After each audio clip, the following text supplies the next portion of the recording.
É uma história até um pouco conhecida dos irmãos do profeta Eliseu, onde tinha várias escolas de profetas naquela época e Eliseu era o professor, resumindo, desses alunos.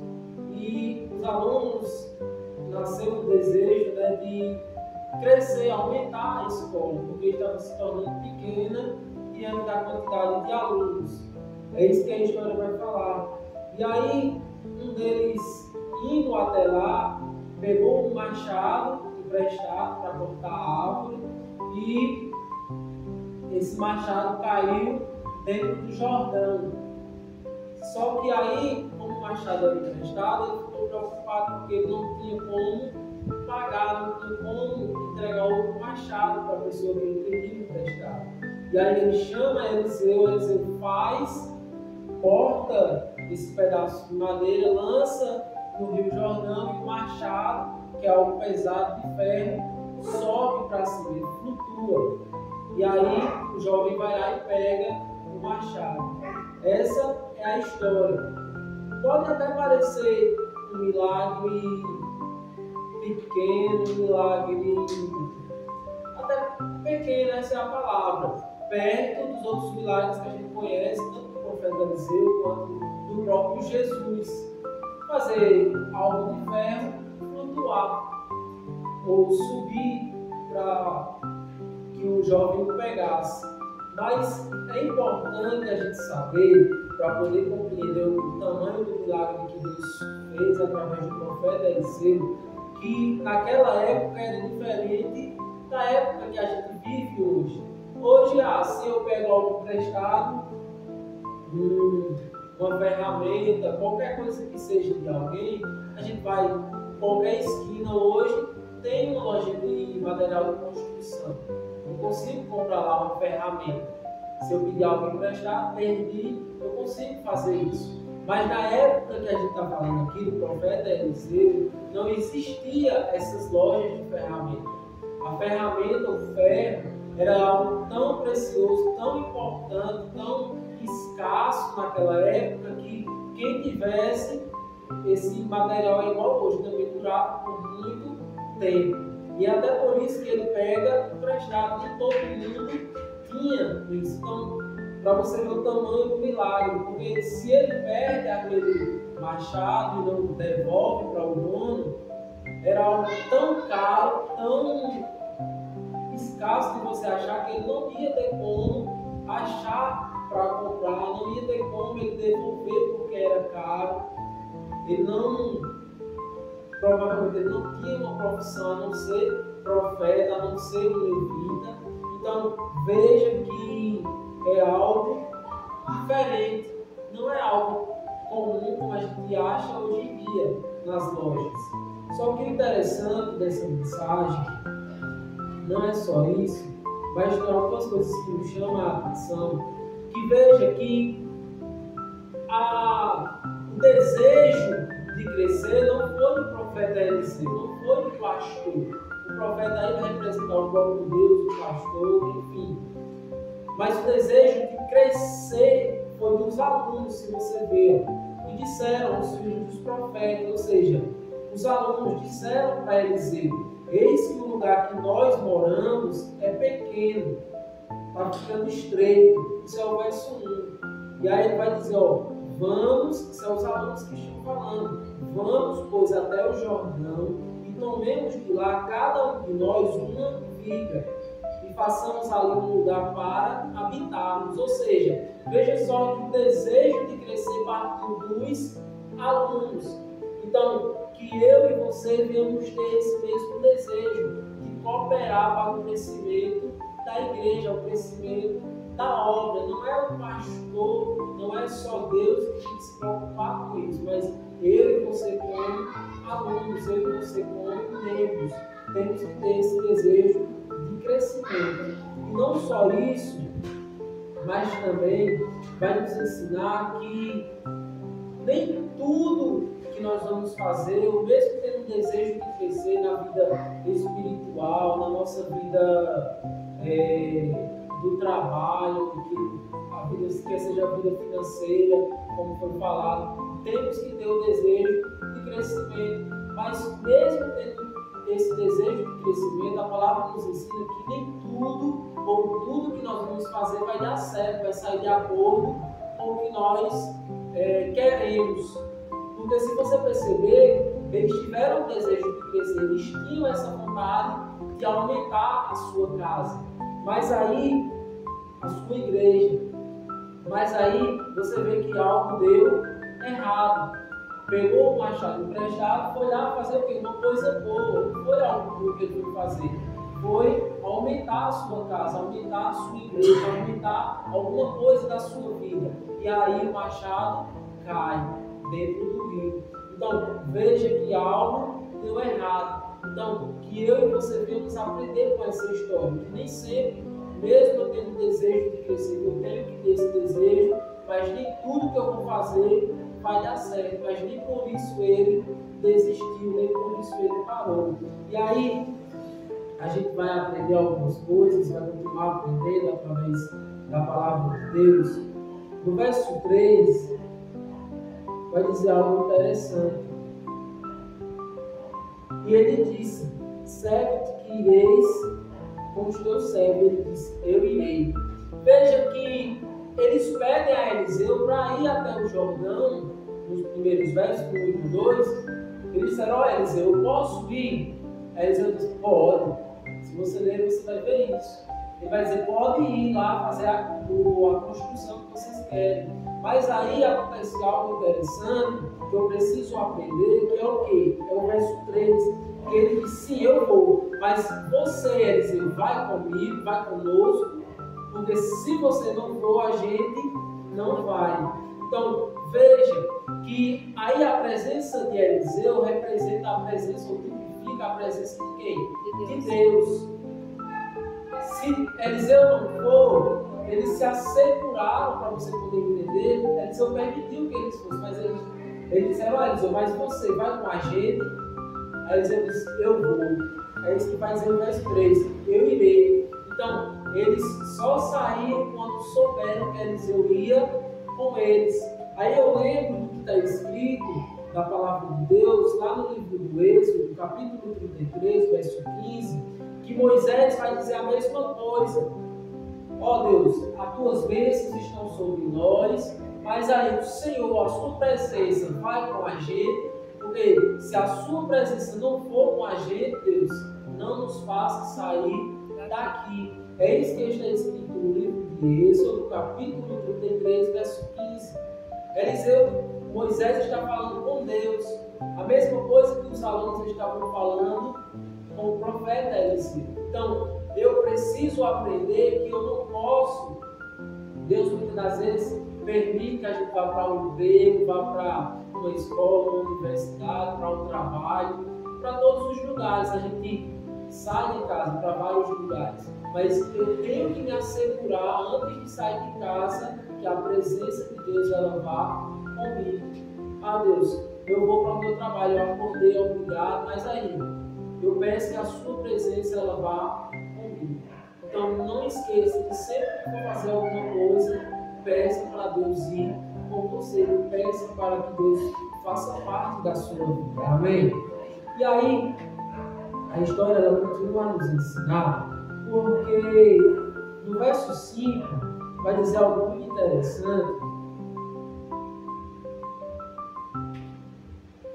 que sucede, olha só, sucedeu que derribando um deles uma viga, a madeira, o ferro caiu na água e clamou e disse: ai Senhor meu, porque era emprestado. Veja que em nenhum momento até agora, quando a gente leu, eles não se desesperaram, porque se eu estou caminhando e eu perco alguma coisa, a primeira coisa que eu vou fazer é o quê? É pegar.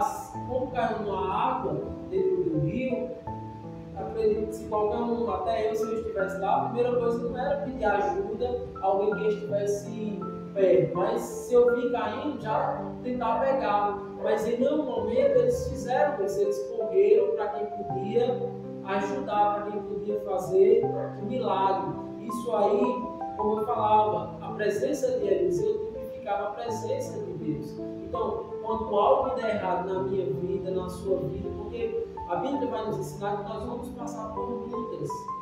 A nossa vida, mesmo sendo cristão, mesmo servindo a Deus, não vai ser só de vitórias. Então, quando algo der errado, a primeira coisa que eu devo fazer não é correr para, como foi falado aqui já hoje, não é correr para o esposo, correr para filho, correr para pai, para mãe, não, é correr para Deus primeiro. É isso que a palavra de Deus vai nos ensinar. E aí, vai dizer algo interessante, lá no finalzinho, que vai dizer que esta ferramenta ela era emprestada. E aí, a gente volta a alguns textos anteriores, que vai lembrar da parábola, dos talentos. Porque os talentos que aqueles servos receberam eram emprestados. E a mesma coisa vai acontecer aqui. A ferramenta ela era emprestada. E aí, eu lembro também do texto escrito no livro de João, capítulo 3, verso 27, que vai dizer que tudo que nós temos é recebido dos céus, é recebido de Deus. Então, eu não tenho nada que não seja de Deus. Tudo que eu tenho, tudo que eu possuo, tudo que você tem, tudo que você possui é dado por Deus, é emprestado. Vai chegar um dia, igual chegou para esse jovem, ele teve que prestar conta e devolver a ferramenta. Assim como a parábola dos talentos. Os talentos eram emprestados. Tudo que nós temos é emprestado. A minha voz, meu louvor, meu talento, seu talento, meus dons, enfim, os nossos dons, tudo é emprestado. Temos e vai ter um dia que a gente vai ter que chegar nos céus e prestar contas com Deus, com aquilo que Ele nos emprestou. Amém? E aí a palavra de Deus vai nos mostrar que o jovem ele sabia o valor daquilo que ele pegou emprestado. Porque ele vai dizer: ai, Senhor meu, isso era emprestado. Então veja que ele teve a preocupação, porque tem pessoas que Deus entrega um talento, empresta alguma coisa, e aquela pessoa trata como uma coisa qualquer, como uma coisa que não tem valor. Mas veja que pela fala desse jovem, ele sabia que aquilo tinha valor, ele tinha que devolver. Como eu falei anteriormente, não era algo comum. Era uma ferramenta, hoje em dia é simples, é algo comum, algo sem valor, porque em qualquer lugar a gente acha, mas naquela época não se achava. Então, veja que ele sabia o valor que ele pegou emprestado. Então, eu preciso saber, como esse jovem, o valor daquilo que Deus ele colocou nas minhas mãos, na minha vida. Eu não posso tratar os talentos, os dons, aquilo que Deus me colocou em minhas mãos como uma coisa qualquer. Amém? E aí, nós vamos continuar aprendendo através da palavra de Deus que a primeira coisa que o profeta Eliseu vai perguntar, aí ó, no verso 6, o homem de Deus disse: onde caiu? Então veja que o profeta Eliseu, ele pergunta onde caiu. Por quê? Como eu falava agora há pouco, se eu estou caminhando no meio de uma rua, enfim, em qualquer lugar, e eu perco alguma coisa, aí eu estou andando lá, perdi alguma coisa. Qual é a primeira coisa que a gente vai fazer? Vai voltar o percurso e tentar achar aquilo. Não é assim? Se eu perdi alguma coisa, vindo para a igreja, indo para casa, indo para o trabalho, eu vou tentar fazer o mesmo percurso de volta para tentar encontrar aquilo que eu perdi. Não é assim? Então, é por isso que o profeta Eliseu ele vai dizer aonde foi que caiu. Porque para recapitular e saber onde estava, onde tinha caído, onde estava o problema. Então, eu aprendo com o verso 6 que nós temos que saber onde está o problema, onde está o erro, aonde caiu. Aonde que eu parei, quando foi que eu parei de orar, quando foi que eu parei de ler a palavra, onde foi que eu pequei, para para que eu possa saber, porque não tem como eu encontrar alguma coisa que eu perdi se eu não souber onde está ela, onde está o erro, onde foi que caiu. Não tem como eu encontrar. A mesma coisa acontece na nossa vida espiritual. Eu não tenho, se eu tenho uma vida de mentira, eu tenho que saber o que é que causa eu estar falando mentira, para que eu possa consertar, para que eu possa melhorar. Então, eu não estou lendo mais a palavra. Então, onde foi que eu parei de ler a palavra? O que eu preciso fazer para voltar a ler a palavra? Eu não estou conseguindo mais orar. Então, eu tenho que ver onde que eu estou errando, onde eu estou falhando, para que eu possa saber melhorar. Porque não tem como, mais uma vez falando, eu melhorar em uma coisa que eu não sei onde eu estou errando. Eu preciso saber qual que é o meu erro para poder consertar. Amém? E aí a palavra de Deus vai falar sobre isso lá em Apocalipse, capítulo 2, verso 5, justamente, que vai falar sobre onde caiu, onde está o erro. E aí a palavra de Deus vai continuar nos ensinando, porque veja que o profeta, quando o problema chegou para o profeta, ele perguntou o quê? Aonde caiu? E aí ele vai continuar, e mostrando o jovem, onde caiu o lugar, cortou um pau, uma madeira, e lançou ali e fez nadar o ferro. Veja que em nenhum momento dessa história aconteceu um erro do jovem. Foi ele que pegou algo emprestado e deixou-se perder. Mas aí a gente não vai ver nem os próprios amigos desse aluno, nem o profeta, a gente não vai ver ninguém apontando o dedo para o jovem, ou procurando o porquê que ele errou, mas vai procurar o quê? A solução. Então, é isso que eu preciso aprender aí dessa história, desse verso 6 também. Por quê? Muitas das vezes acontece um problema, quer seja no relacionamento, quer seja na nossa vida no trabalho, em qualquer área da nossa vida. Se acontecer um problema, eu não posso ficar, mas quem errou foi você. Mas quem vive falando coisas ruins é você. Não, a gente tem que focar em quê? Na solução. Que é o que o profeta vai nos ensinar. Onde foi que aconteceu o erro? Para que a gente possa resolver. E não ficar discutindo, não, o problema é seu, não, o problema é seu. Então, a gente precisa aprender a resolver o problema. E não a ficar procurando culpado ou procurando discutir, mas resolver o problema. Amém? E aí a palavra de Deus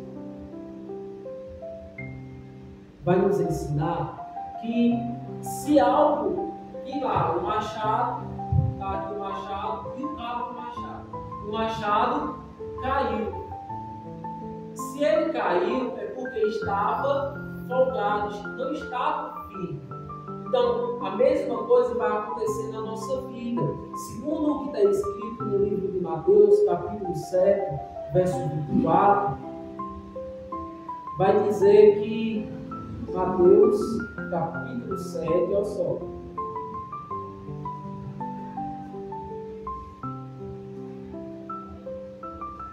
Mateus 7, 24.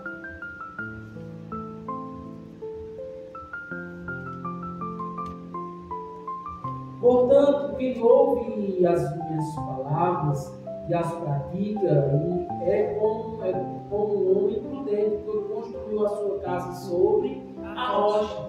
Ou seja, estava firme na rocha. Não estava firme na casa do vizinho, porque o homem que constrói a sua casa na rocha tem a sua base.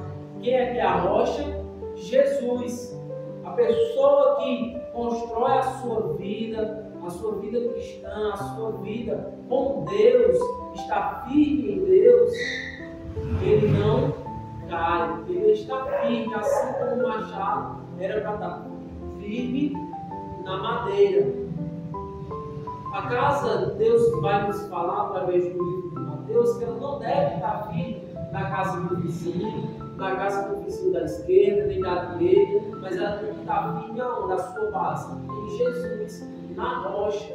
Então, é isso que nós aprendemos através desse verso que eu acabei de ler, do verso 6, que a nossa vida tem que estar firme em Jesus. Assim como o machado tinha que estar firme na madeira. E aí, é interessante porque no verso 7 vai dizer que quando o profeta ele joga lá a madeira e o machado ele sobe, ou seja, através do profeta Eliseu o milagre aconteceu, mas aí veja que o que o profeta disse? Levanta-o, então ele estendeu a mão e tomou. Quem fez isso foi o jovem. Eliseu disse, levante. Por quê?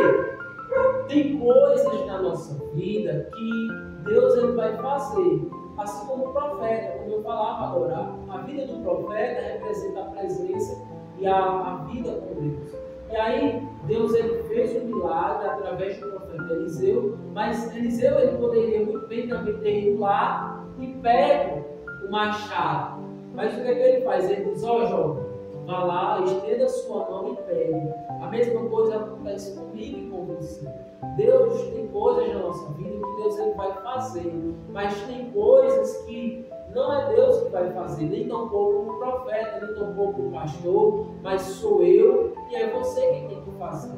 Deus ele só faz o que nós não podemos fazer. Deus ele só faz o quê? O impossível. Mas o que é possível, eu e você que temos que fazer. Amém? E aí é interessante porque o machado era como uma faca, algo de metal, de ferro, e tinha o seu corpo de madeira. Só que o interessante, sabe o que é? O machado ele poderia ser colocado em outra madeira, mas ele continuaria sendo machado. A parte de cima, a cabeça do machado.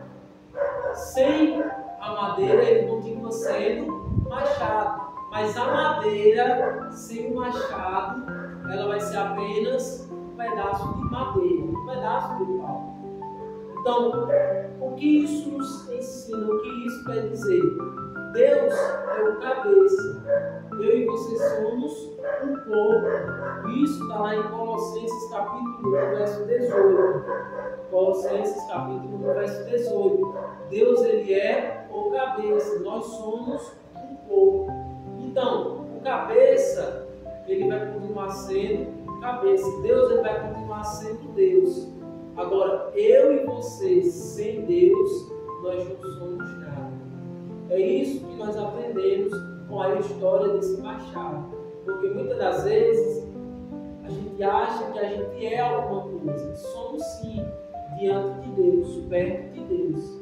Mas a partir do momento que eu saio da presença de Deus e vou viver a minha vida, aí não é mais um corpo. Aí passa a ser, é como a pastora sempre fala, a gente nunca vai ver o corpo andando sem a cabeça. Vai ver andando, uma pessoa andando sem o braço, sem uma mão, mas a gente nunca vai ver uma pessoa andando sem a cabeça, porque não existe vida sem a cabeça. Amém? E é interessante, para finalizar, para não se estender muito, olha só, resumindo essa história. A história ela vai falar, preste só atenção, logo no início, que o profeta ele corta a madeira e lança no Rio Jordão, não é assim? E aí o jovem vai lá, retira esse machado junto com a madeira, né? O milagre acontece. Só que se a gente voltar um capítulo apenas antes, a história que todo mundo conhece, a história de Naamã. Lá no capítulo 5, verso 12, Naamã vai dizer que esse Rio Jordão não é um rio limpo. Porque o Rio Jordão ele não era considerado um rio muito limpo, era um rio meio poluído, um rio sujo. E aí ele vai dizer, Naamã vai dizer no verso 12, não é porventura Abana e Farpar, rios de Damasco, melhores do que todas as águas dos rios de Israel, ou seja, ele está comparando dois rios aí, Abana e Farpá, são rios limpos, com o rio Jordão, que é um rio meio sujo. Só que para eu e você poder entender direitinho o que Deus quer falar através, resumindo essa história toda no verso do capítulo 6, eu preciso resumir isso, porque, olha só, Eliseu ele vai lá, corta a madeira, lança no rio Jordão, que é um rio sujo, para você poder entender, é considerado um rio poluído, mas aí o machado ele sobe e flutua, e aí ele consegue ser retirado desse rio considerado sujo, não é assim? É a história que a gente lê. Mas aí olha só, comparando com a minha e a sua história e com a de Jesus. Jesus, ele é comparado lá no livro de Gálatas, capítulo 3, verso 13 e 14, como a morte de Cristo, como um madeiro que é cortado e lançado no mar de quê? Da humanidade, que é um mal o quê? A humanidade é suja, poluída. Mas aí, o verso de Pedro vai dizer que o quê? Eu e você somos comparados com esse ferro, que aí a gente se ergue porque Jesus, ele lançado no mar da humanidade, sujo, poluído, Jesus foi trazido para o mundo, e a morte de Jesus aonde? No madeiro, na cruz, que é a cruz que foi cortada e colocada lá para que Jesus fosse pregado. E aí, a palavra vai nos ensinar, através do livro de Pedro 2:9, que nós estávamos em trevas e fomos trazidos para onde? Para a sua maravilhosa luz. Nós estávamos nesse rio Jordão, comparado com esse machado que estava lá no fundo da sujeira, no fundo do abismo, e aí, por conta de Jesus, nós subimos, e aí flutuamos. Hoje nós flutuamos em quê? Na graça de Deus, para a sua maravilhosa luz, como é escrito no livro de 1 Pedro, capítulo 2, verso 9. E aí, para concluir, Jesus ele fez o quê? A sua parte, que foi morrer por mim e por você.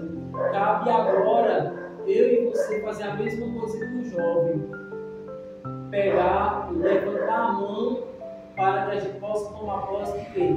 Da nossa salvação. Porque muitas vezes, para você poder entender, a gente acha que Jesus ele vai jogar muita gente no inferno. A gente tem assim na nossa mente que naquele grande dia Jesus vai dizer, ó, você é ruim, você vai para o inferno. Mas não é assim que funciona. Se você soubesse, Jesus começa a história mesmo. Tem um mar de imundícia, um mar sujo, e eu e você estávamos dentro desse mar. Aí Jesus vem no seu barquinho, e aí ele está com a mão estendida, mas ele só vai tirar você do mar, da sujeira, e colocar para dentro do barco dele, para dentro da vida dele, quem primeiro der a mão aí. Se eu estou dentro do mar, lá dentro do mar, eu só vou ser erguido e colocado dentro do barco se eu der a minha mão. Se eu ficar com a mão para baixo, não tem como alguém que está dentro do barco me levantar para cima. Então, Jesus ele não vai lançar ninguém dentro do inferno, não. Eu e você já estávamos no inferno, já estávamos destinados para ir para o inferno, estávamos no inferno. Jesus apenas veio para retirar as pessoas de lá.